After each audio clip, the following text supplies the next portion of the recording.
আসসালামু আলাইকুম। কেমন আছেন সবাই? আশা করি সবাই ভালো আছেন। আলহামদুলিল্লাহ আমিও ভালো আছি। আজকে খুব ভোরে ঘুম থেকে উঠছি। খুব ভোরে ঘুম থেকে ওঠার কারণ কি জানেন? আজকে খুব ভোরে ঘুম থেকে ওঠার কারণ হচ্ছে বাবার বাড়ি যাব। গতকালকে বাবার বাড়ি থেকে ফোন দিছিল আজকে খুব ভোরে বাবার বাড়ি যাওয়ার জন্য। তা বাবার বাড়ি যাওয়া বলে কথা, খুব ভোরে তো ঘুম থেকে উঠবই বলেন।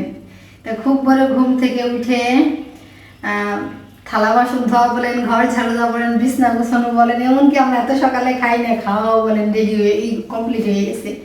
খাইতাম না, খাওয়ার একটাই কারণ, ঘরে গতকালকে রাতে খাওয়া হয় নাই, ভাত তরকারিগুলো রয়েছে নষ্ট হয়ে যাবে দেখে আমরা একটু একটু করে খাওয়া দাওয়া করে গেলাম আর বাকিগুলো ফেলাই দিলাম। ঘরে ভাত ছিল দেখে এত সকালে খাইছি না, খাইতাম না, বাবার বাড়ি যাই খাইতাম। আপনারা অনেকে বলতে পারেন কেন এত সকালে আসবেন বাবার বাড়ি, কি খাবার না এসে যায় কি খাওয়া গেত না? অবশ্যই খাওয়া গেত, কিন্তু এই জন্য খাইছি। তাই তো মেয়ে তো রেডি হয়ে পড়ছে, এখন আমিও রেডি হবো। খুব ভোরে উঠলে কি হবে বুঝছেন, টুকটাক করতে করতে 7টা বেজে গেছে। এখন বোরকা পরি, মেয়ের বোরকা মেয়ে পরে আমার বোরকা গুছাই গেছে, আমার হাতের কাছে দিচ্ছি যে তুমি কখন পড়বা। পড়বো করে পড়া হয়নি, ফোন দেখতেছি বসে বসে। ফোন এমন একটা জিনিস বুঝছেন, ফোনের নেশায় যে পড়ে তার সময় এমনি চলে যাবে, যার সময় না কাটে তার ফোন দেওয়া দরকার, ফোন দিলে তার সময় এমনি চলে যাবে। বাবার বাড়ি যাইতেছিতে ভাবলাম এই বোতলগুলা নিয়ে যাই। এই বোতলগুলা কিন্তু আমার বাবার বাড়িরই বোতল। এই বোতল ভর্তি করে আমার বাসায় দুধ আসছে। তা দুধ আসছে, দুধ খাওয়ার পর তো বোতলগুলা খালি হয়ে গেছে, তা ভাবলাম আজকে নিয়ে যাই। আরও বোতল কিন্তু হয়েছিল বাসায়, সেইগুলো দিয়ে দিছি। আর এগুলো যে আবার জমা হয়েছে আজকে আবার দিয়ে দেবো। হ্যাঁ, ওই লাইট এই জায়গা সুইচ বন্ধ করা, একটু বন্ধ করে দে যা। আমার আদু আদু শুনছে হাতে কি কেমায় বন্ধ করবো এসে? হ্যাঁ, বৃষ্টি এসে যাও না, থাক কিছু হবে না বৃষ্টিতে। বাসা থেকে বেরোইছি পরে বৃষ্টি, গুড়ি গুড়ি বৃষ্টি, জোরে বৃষ্টি নামার গিয়ে আমার বাবার বাড়ি যা পারলেই হলো, আমাদের সাথে আনিনি, সাথী ছাড়া আমরা। আর এখন পর্যন্ত কোনো দোকানপাটও খুলে নেই, সব দোকানপাট বন্ধ।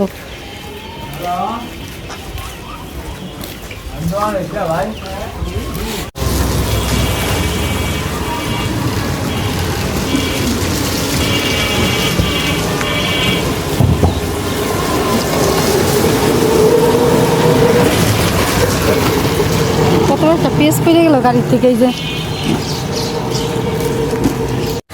আজকে শুক্রবার না, ভাঙ্গারে যে পেঁয়াজ রসুনের হাট বসে, ওই জায়গা পেঁয়াজ রসুনের হাট। আর এই স্ট্যান্ড এসে দাঁড়াই রয়েছি, এই জায়গা আমার রায় পড়ার কোনো অটো ভ্যান কিছুই নেই। হ্যাঁ, কোনো অটো ভ্যান কিছুই নেই এই জায়গা। গুড়ি গুড়ি বৃষ্টি, এই দোকানের ছাউনি নিচে দাঁড়াই আছি।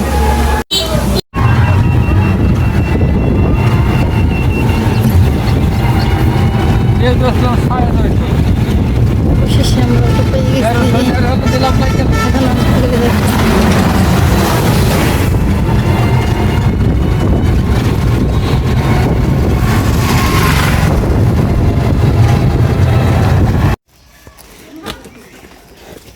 চলে আসছি আমরা।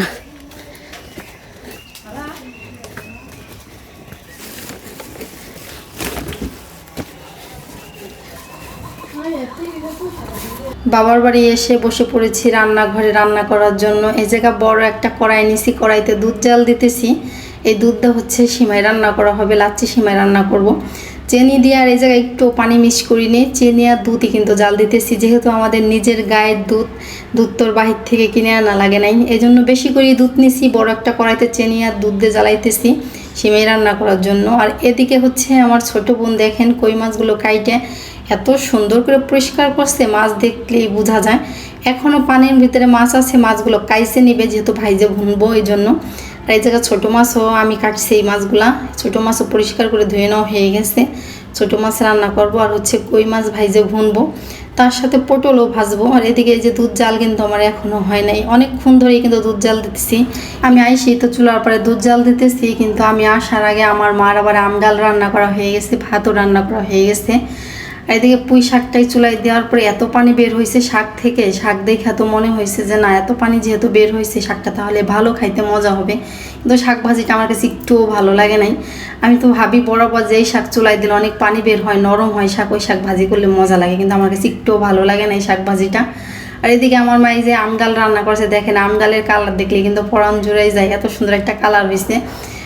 আম যেই গাছের আম দিছে ডালের ভিতরে সেই গাছের আম কিন্তু এমনি অনেক টক, একটু আম কম দিলে কিন্তু খাইতে পারতাম, অনেক টক হয়ে গেছে। আম উঠিয়ে রাখলে কি হবে, ডালটা অনেক টক হয়ে গেছে। আম না দিলেও কিন্তু ডাল আরও মজা হইতো আমার কাছে, যা মনে হয় যে খাইছে সে আর দ্বিতীয়বার খাইতে চায় না, গাল মনে হয় বাড়ি মারে, এত টক হয়েছে। আর এক কড়াই দুধরে জ্বালাই দেখেন আমি কতটুকু বানাই ফেলছি, যে এখন এই যে বলে করে সেমাই দিয়ে দুধ দিয়ে ভিজাবো লাচ্ছি সেমাই। দুধটা একটু জোড়াই নিলাম, যেহেতু লাচ্ছি সেমাই ভিজাবো। আর জোড়াই নিলে হয় কি সেমাইটা গইলা যায় না, সুন্দর থাকে আর ভালো লাগে। তো এদিকে সেই সেমাই তো ভিজেই ঘরে রাখি আসছি আমি। আর এই যে তারপরে কই মাছ ভাজতেছি, পুঁই শাক ভাজা আমার ভাজি করে নেওয়া হয়ে গেছে, তারপরে যে কই মাছ ভাজি নিতেছি। এদিকে কড়াইতে ভাজতেছি, বলে আরও কতগুলো আছে সেইগুলোও ভাজবো, এক এক করে সবগুলোই ভাজি নিতেছি। আর এই কই মাছগুলা আস্তে আস্তে ভাজলে বেশি ভালো হয়, তাড়াহুড়া করে ভাজলে খাওয়া যায় না, ভিতরে কাঁচা কাঁচা নাগাল থাইকে যায়। তো এই মাছগুলো আমি অনেকক্ষণ বসে আস্তে আস্তে জাল দিয়ে ভেজে নিছি। তো মাছ ভাজা সব হয়ে গেছে, তারপরে এই যে পটল ভেজে নিতেছি, মাছ আর পটল একসাথে মশলা দিয়ে ভুইনা নিব। তার এদিকে এই যে পটল দিছি চুলা, আর কিছু আছে, এই কটা ভাজা হইলেই এই পটল ভাজা চুলায় রাইখে একটু হাঁটতে হাঁটতে গেটের সামনে আসছি। গেটের সামনে আইসা দেখি আমার ভাগনার আমার মেয়ের কাণ্ড, ওরা পানি ফল গাছ থেকে মানে গাছের তলা থেকে পানি ফল টুকাইয়া সিঁড়ি দিয়ে এইভাবে মানে আমাদের এই পাশে রান্নাঘরের ড দিয়ে সাজাইছে, সাজাইয়ে যে এখন অন্যায় করে বাড়ির ভিতরে নিয়ে মাখাবে। অবশেষে সেগুলো মাখানো হয় নাই, শুধু জঙ্গল দিয়ে টুকানোরই সার আর বাড়ি নিয়ে যে ধুয়ে পাকলায় গুছাই নেওয়ার সার, পরে মাখায়ও নাই, সেইভাবে রয়েছে।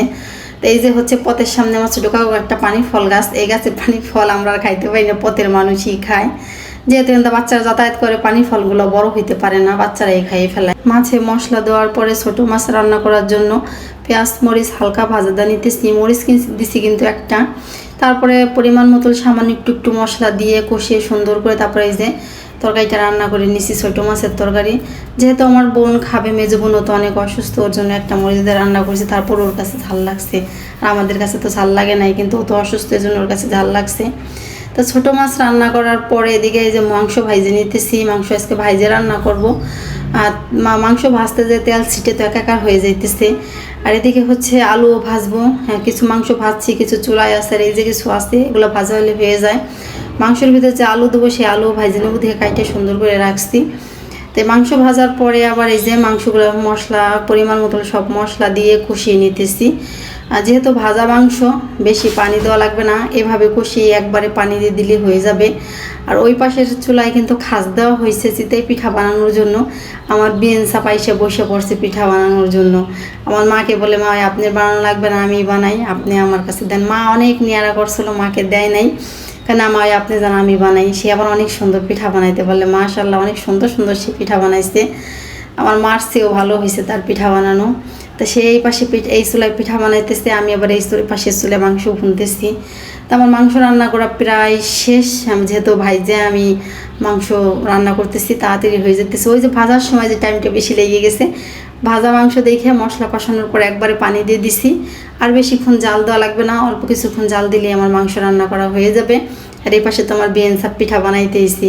তো বানানোর পর্ব রান্নার পর্ব প্রায় শেষ দিকে, এখন বাচ্চাদেরই প্রথম খাবার দিয়ে দিব। সবাই বলতেছে গোসল করে এসে বাচ্চাদেরই আগে খাবার দেও, পরে বড়রা খাবে। তা এদিকে আমার আর এক বেনসাপ এখনও আসে নাই, এই জন্য কেউ বসতেছে না খাওয়ার জন্য, বাচ্চাদেরই আগে দিয়ে দিলাম খাওয়ার জন্য। তো এদিকে বাচ্চারাই বসছে, সাথে মাহিয়াও বসছে, আমার ভাগ্নে ওরা সবাই মিলে একসাথে খাইতেছে। তা মাহি এই যে পাশে কোনায় বসে খাইতেছে, ও পাশে দোরা খাইতেছে, আর এই যে হচ্ছে আমি এই পাশে দাঁড়ায় দাঁড়ায় বেড়ে দিতেছি আর হচ্ছে ভিডিও করতেছি। আমার মেজো বোনের শ্বশুর বাড়ি থেকে যারা যারা আসছিলো আমার মেজো বোনকে দেখার জন্য, তারা তো আবার এখন চলে যাবে, এই জন্য তারা তো ফল মিষ্টি এগুলো আনছেই, তার পাশাপাশি আমার বোনের জন্য কবুতর আনছে, শিঙ্গি মাছ আনছে, দেড়শাল শিঙ্গি মাছ, কবুতর এগুলো নিয়ে আসছে। তো এদিকে কবুতরের খাঁচাটা তো তারা এখন নিয়ে যাবে, তা ভাবলাম এইভাবে কবুতর যদি আমাদের বাসায় রাখতে যাই, বাচ্চা কবুতরগুলো আরও শুকিয়ে যাবে, এই জন্য আমার ভাগ্নে মিলে, আমার বোনের দেওরের ছেলে মিলে এগুলো জবদা দিতেছে। ওরা যাওয়ার সময় জবদা দিয়ে দিতেছে, আমার পরে পরিষ্কার করে ফ্রিজে রেখে দেবো কবুতরগুলা। আর এইভাবে রাখতে গেলে কিন্তু শুভ হয়ে যাবে আমাদের বাসায়। আর এই যে পাতিল ভর্তি করে দেশাল চিংড়ি মাছ নিয়ে আসছে আমার বোনের জন্য। মাছ একটা একটা করে মরে যাইতেছে।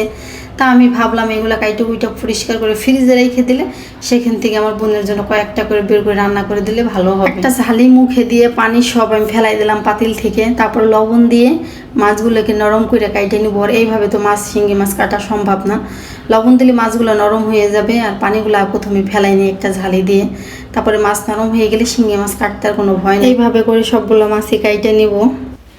বাবার বাড়ি থেকে বাসায় চলে আসছি। আসার সময় ভাত, তরকারি, মাছ ভাজা, চিতই পিঠা এগুলা নিয়ে আসছি। এখন এই যে বসে বসে খাইতেছি। মেয়ে খাইছে, এখন আমি খাইতেছি। ভাতের ভিতরে মানে গরম ভাতের ভিতরে পিঠাগুলো বসাই দেওয়া হয়েছিল, জন্য ভাত পিছনে